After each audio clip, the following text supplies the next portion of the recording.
दोस्तों, यूरोप इस समय भीषण गर्मी से सुलग रहा है। जर्मनी में एक्सप्रेसवे टूट गए हैं और ट्राम सेवाएं बंद करनी पड़ी है। इटली और जर्मनी से ट्रैफिक लाइटों के पिघलने के वीडियो सामने आए हैं। संयुक्त राष्ट्र की स्वास्थ्य एजेंसी के अनुसार 21 जून के बाद से पूरे यूरोप में गर्मी के कारण 1300 से ज्यादा अतिरिक्त मौतें दर्ज की जा चुकी है। वहीं युद्धग्रस्त यूक्रेन में बिजली व्यवस्था पर भी इस भीषण गर्मी का भारी दबाव देखा जा रहा है। आखिर यूरोप में हालात इतने खराब क्यों हो गए? क्यों वहां का इंफ्रास्ट्रक्चर इस गर्मी के आगे जवाब देता हुआ दिखाई दे रहा है? और क्या यह सिर्फ एक हीट वेव है या जलवायु परिवर्तन का बड़ा संकेत? आइए पूरी रिपोर्ट विस्तार से समझते हैं।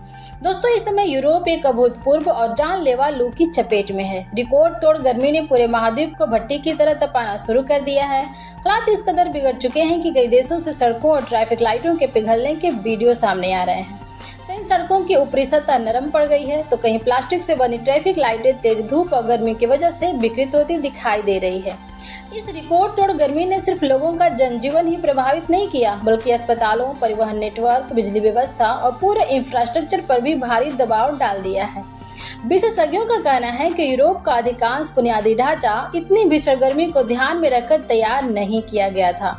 इसके अलावा वहां एयर कंडीशनिंग का इस्तेमाल भी कई देशों में भारत और खाड़ी देशों की तुलना में काफी कम है। ऐसे में लगातार बढ़ते तापमान ने हालत और मुश्किल बना दिए हैं। सबसे ज्यादा असर जर्मनी में देखने को मिल रहा है। जर्मनी में गर्मी का सबसे बुरा प्रभाव उसके ट्रांसपोर्ट नेटवर्क पर पड़ा है। बर्लिन को पश्चिमी हिस्से से जोड़ने वाले A2 मोटरवे का एक बड़ा हिस्सा भीषण गर्मी की वजह से टूटकर बिखर गया। पुलिस के अनुसार हाईवे लगातार कई जगहों से क्षतिग्रस्त हो रहा है, जिसके कारण एक के बाद एक इंटरचेंज बंद करने पड़े। पूर्वी राज्य ब्रेंडनबर्ग के जिसार इलाके में तो हालात इतने खराब हो गए हैं कि प्रशासन ने साफ कहा है कि इस सड़क पर वाहनों का चलना अब सुरक्षित नहीं रह गया है। यानी जिस एक्सप्रेसवे पर हर दिन हजारों वाहन दौड़ते थे, आज वही सड़क भीषण गर्मी की मार झेल रही है। गर्मी का असर सिर्फ हाईवे तक ही सीमित नहीं रहा। जर्मनी के लिप्जिग शहर में तापमान इतना बढ़ गया कि डामर और कोलतार की सतहें नरम पड़ने लगी। स्थिति को देखते हुए ट्राम सेवाओं को पूरी तरह रोकना पड़ा, क्योंकि अधिक तापमान के कारण ट्रैक और सड़क की स्थिति सुरक्षित नहीं मानी जा रही थी। यूरोप के आधुनिक परिवहन तंत्र के लिए यह एक बड़ी चुनौती बनकर सामने आया है। हालात ये है कि जिन वाटर कैनन का इस्तेमाल भीड़ नियंत्रण के लिए किया जाता था, इस बार उनका उपयोग लोगों को ठंडक पहुंचाने के लिए किया गया। यह दृश्य बताता है कि यूरोप इस समय कितनी गंभीर गर्मी का सामना कर रहा है। फ्रांस में भीषण गर्मी के कारण कई जगहों पर सड़कें पिघलने लगी है। इसके साथ ही बड़े पैमाने पर बिजली आपूर्ति भी प्रभावित हुई है और ट्रेनों की आवाजाही भी देर से हो रही है। इधर सोशल मीडिया पर इटली और जर्मनी के कई वीडियो तेजी से वायरल हो रहे हैं, जिनमें चौराहों पर लगी ट्रैफिक लाइटें तेज धूप और अत्यधिक गर्मी के कारण पिघलती हुई दिखाई दे रही है। इन वीडियो ने पूरी दुनिया का ध्यान अपनी ओर खींच लिया है। जहां एक तरफ यूरोप की सड़कें और ट्रांसपोर्ट सिस्टम भीषण गर्मी की मार झेल रहे हैं, वहीं दूसरी तरफ अब इस हीट वेव का सबसे दर्दनाक असर लोगों की जान पर पड़ता दिखाई दे रहा है। अस्पतालों में हीट स्ट्रोक, डिहाइड्रेशन और गर्मी से जुड़ी दूसरी स्वास्थ्य समस्याओं के मरीजों की संख्या लगातार बढ़ रही है। सबसे ज्यादा खतरा बुजुर्गों, छोटे बच्चों और पहले से बीमार लोगों पर मंडरा रहा है। भीषण गर्मी से राहत पाने के लिए बड़ी संख्या में लोग नदियों, झीलों और अन्य जलाशयों की ओर रुख कर रहे हैं, लेकिन कई जगह यही राहत जानलेवा साबित हुई। फ्रांस में 18 जून से अब तक डूबने की घटनाओं में 74 लोगों की मौत हो चुकी है। वहीं पोलैंड में अकेले पिछले रविवार को 17 लोगों की डूबने से जान चली गई। यानी गर्मी से बचने की कोशिश में भी लोग अपनी जान गंवा रहे हैं। भीषण गर्मी का असर सिर्फ इंसानों तक ही सीमित नहीं है। बाल्कन देशों में सोमवार को तापमान 40 डिग्री सेल्सियस तक पहुंच गया।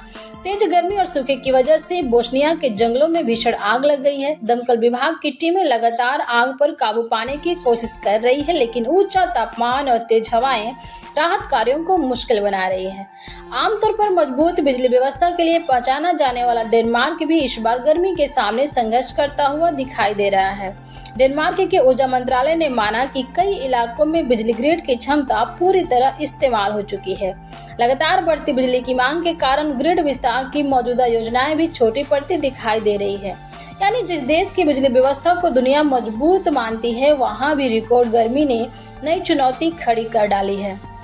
दूसरी तरफ रूस के साथ लंबे समय से युद्ध झेल रहा यूक्रेन अब भीषण गर्मी की दोहरी मार झेल रहा है। लगातार हवाई हमलों से पहले ही कमजोर हो चुके बिजली ढांचे पर अब रिकॉर्ड तापमान का दबाव बढ़ गया है।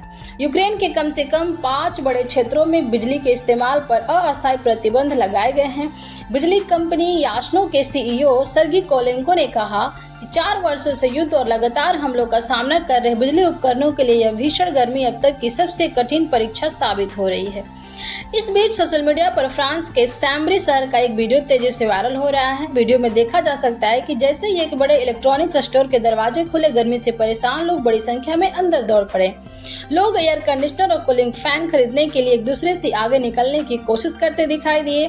धक्का मुक्की, छीना झपटी और अफरा तफरी जैसी स्थिति बन गई। हालांकि सोशल मीडिया पर वायरल किसी भी वीडियो को उसके पूरे संदर्भ के साथ देखना जरूरी होता है, लेकिन इस वीडियो ने यूरोप में पड़ रही भीषण गर्मी की चर्चा को और तेज कर दिया है। हालात को देखते हुए फ्रांस सरकार ने कई अहम फैसले लिए हैं। सार्वजनिक स्थानों पर शराब पीने पर रोक लगा दी गई है। आउटडोर खेल प्रतियोगिताओं को रद्द कर दिया गया है। आपातकालीन सेवाओं और सेना को अलर्ट पर रखा गया है। कई सरकारी कार्यक्रमों में शराब परोसने पर भी रोक लगाई गई है।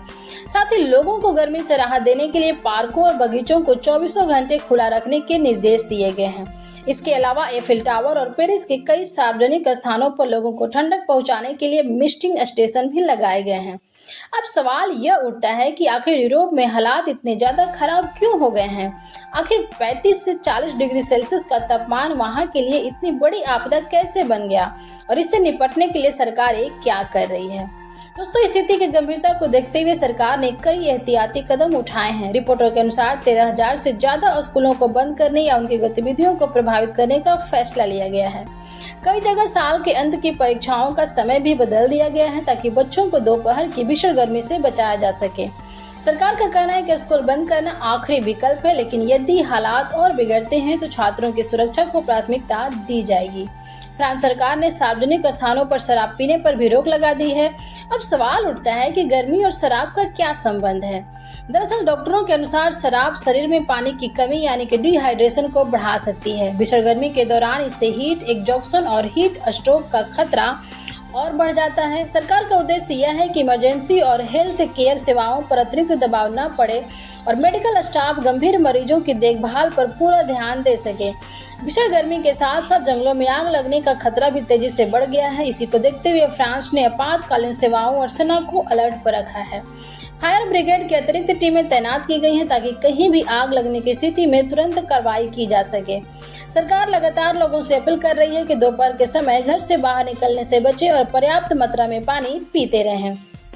विश्व स्वास्थ्य संगठन यानी कि WHO ने भी इस भीषण गर्मी को लेकर गंभीर चिंता जताई है। WHO के अनुसार पिछले 4 वर्षों में यूरोप में गर्मी से जुड़ी वजहों से 2 लाख से अधिक अतिरिक्त मौतें दर्ज की गई हैं।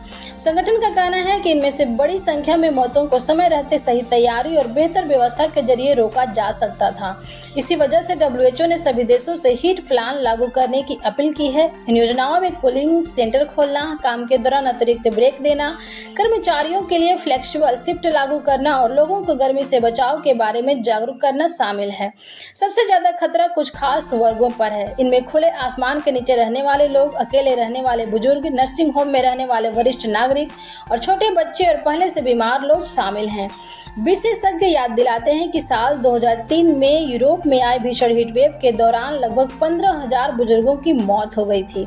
यही वजह है कि इस बार सरकारें पहले से ज्यादा सतर्क दिखाई दे रही हैं। आमतौर पर यूरोप में गर्मी का मौसम 21 जून से माना जाता है, लेकिन इस बार मौसम ने तय समय से पहले ही अपना रौद्र रूप दिखाना शुरू कर दिया। यह इस साल दूसरी बार है जब पश्चिमी यूरोप भीषण हीटवेव की चपेट में आया है। इंग्लैंड, फ्रांस और जर्मनी जैसे कई देश एक साथ अत्यधिक गर्मी का सामना कर रहे हैं। मौसम वैज्ञानिकों का कहना है कि फिलहाल इस सप्ताह के दौरान गर्मी से ज्यादा राहत मिलने की उम्मीद नहीं है। अब सबसे बड़ा सवाल, भारत में कई शहर हर साल 45 से 48 डिग्री सेल्सियस तक का तापमान झेल लेते हैं, फिर यूरोप में 35 से 40 डिग्री तापमान ही इतनी बड़ी चुनौती क्यों बन गया? विशेषज्ञों के अनुसार इसकी सबसे बड़ी वजह है वहां का इंफ्रास्ट्रक्चर।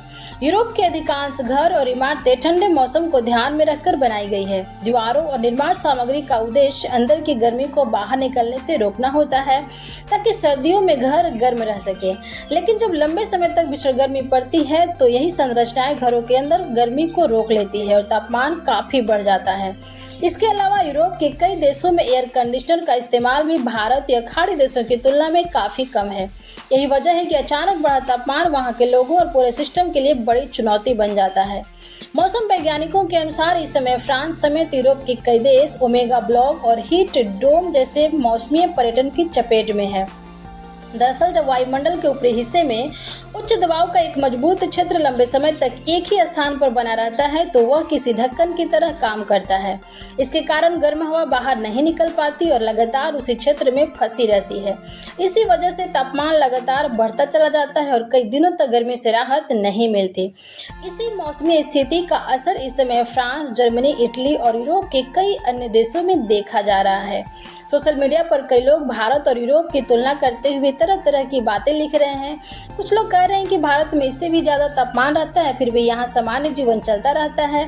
यह बात सही है कि भारत के कई हिस्सों में हर साल 45 डिग्री सेल्सियस या उससे अधिक तापमान दर्ज किया जाता है, लेकिन यह भी उतना ही सच है कि भारत में भी हर साल लू की वजह से बड़ी संख्या में लोग बीमार पड़ते हैं और कई लोगों की जान भी चली जाती है। इसलिए किसी भी देश की मुश्किल को हल्के में लेना उचित नहीं होगा। हर देश की जलवायु, वहाँ का इंफ्रास्ट्रक्चर और लोगों की जीवन शैली अलग होती है। यही कारण है कि एक ही तापमान अलग अलग देशों में अलग अलग तरह का असर डाल सकता है। विशेषज्ञों का मानना है कि दुनिया के अलग अलग हिस्सों में लगातार बढ़ती हीट वेव, जंगलों में आग, बाढ़ और चरम मौसम की घटनाएं इस बात का संकेत है कि जलवायु परिवर्तन अब एक गंभीर वैश्विक चुनौती बन चुका है। विश्व स्वास्थ्य संगठन भी पहले ही चेतावनी दे चुका है। यदि समय रहते प्रभावी कदम नहीं उठाए गए तो आने वाले वर्षों में भीषण गर्मी से होने वाली मौतों का आंकड़ा और बढ़ सकता है। यही वजह है कि कई देश जब अपने शहरों, बिजली व्यवस्था, परिवहन नेटवर्क और स्वास्थ्य सेवाओं को बदलते मौसम के अनुरूप अब तैयार करने की दिशा में काम कर रहे हैं। फिलहाल यूरोप के कई देशों में भीषण गर्मी का कहर जारी है। जर्मनी में टूटते हाईवे, फ्रांस में रेड अलर्ट, इटली और जर्मनी में पिघलती ट्रैफिक लाइटें, 1300 से ज्यादा अतिरिक्त मौतें, डेनमार्क के बिजली ग्रिड पर बढ़ता दबाव और युद्ध के बीच गर्मी से जूझता यूक्रेन। ये सभी घटनाएं इस बात की ओर इशारा करती हैं कि बदलता मौसम अब पूरी दुनिया के लिए एक गंभीर चुनौती बनता जा रहा है। ऐसे में सबसे जरूरी है कि सरकारें समय रहते जरूरी तैयारियां करें, लोग मौसम संबंधी चेतावनियों का पालन करें और पर्यावरण संरक्षण की दिशा में भी ठोस कदम उठाए जाएं। दोस्तों, इस पूरी रिपोर्ट पर आपकी क्या राय है? आपको क्या लगता है कि आने वाले वर्षों में ऐसी ही भीषण गर्मी दुनिया के दूसरे हिस्सों में भी देखने को मिल सकती है? अपनी राय हमें कमेंट बॉक्स में जरूर दीजिएगा। वीडियो अच्छी लगी हो तो लाइक कीजिएगा, दोस्तों के पास शेयर कीजिएगा, चैनल पर नए हो तो सब्सक्राइब करके बेल आइकॉन जरूर प्रेस कीजिएगा। तो मिलते हैं नेक्स्ट वीडियो में, तब तक के लिए जय हिंद, जय भारत।